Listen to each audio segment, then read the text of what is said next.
এখন আপনাদেরকে দেখাবো কিভাবে এই 3 গ্যাং বোর্ড এই জায়গায় 1 2 3 এটার ভিতরে হবে একটা 2 গ্যাং মাল্টি সকেট 5 পিন।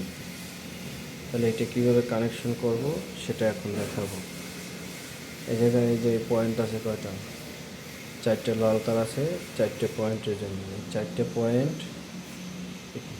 এই যে একটা, ওই ভিতরে একটা, ওই ভিতরে ওই দুইটা, এই 4টে পয়েন্ট। ওই যে ওইটা দেখা যাচ্ছে ওইটা পিছন উঠের জন্য, এটা অ্যাডজাস্টার, এটা লাইট পয়েন্ট, এটা লাইট পয়েন্ট। তাহলে এখন এইটা আমরা কীভাবে কানেকশন করবো এখন সেটাই দেখাবো। 4টে পয়েন্ট হলো তো এটা আইপিএস, এই 3টা আমি প্যারালাল করে রাখছি সার্কিটের জন্য। এই যে ওইটা কমন করবো না, আর এটা হচ্ছে গিয়ে মাল্টি সার্কিট হবে। চলুন তাহলে কথা না বাড়িয়ে এখন দেখা যাক কীভাবে এটাকে কানেকশন করব। দুইটা এই যে দেখতে পাচ্ছেন আমার হাতে দুইটা 2 গ্যাং সুইচ, এই দুইটা এই জায়গায় লাগাবো। তাহলে একটু দেখাই এটা লাগানোর সহজ। দেখবো কোন জায়গায় কী লেখা আছে।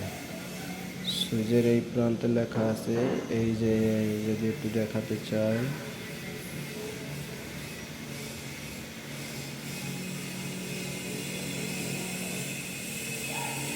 এই যে L1 এই কমন লেখা আছে, কমনে আমরা দেব সার্কিট।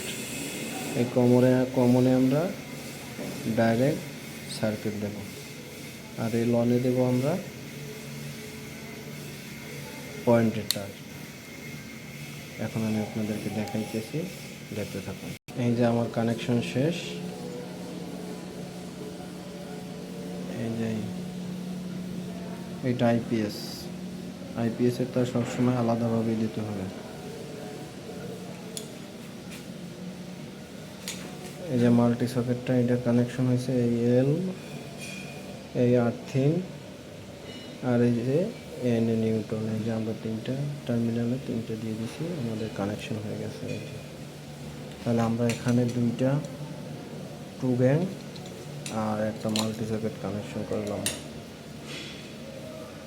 এটি খুব সহজ অবশ্য, সুইচগুলো অনেক সুন্দর আছে। এই যে আমি আবারও বলি, এই জায়গায় চিহ্ন আছে, এই যে এই L1 লাইট, আর কমনে দিতে হবে সার্কিট। এই যে সব কিছু এখানে দেওয়া আছে। আর আমি এই যে এখান থেকে আমি এটা প্যারালাল করে নিয়েছি এই জায়গা থেকে। এই যে 3টে 1 2 এই কালো 3টা ফেজের জন্য আমি প্যারালাল করে নিয়েছি। এই কানেকশন শেষ, এবার আমি এটাকে ফিটিং করব।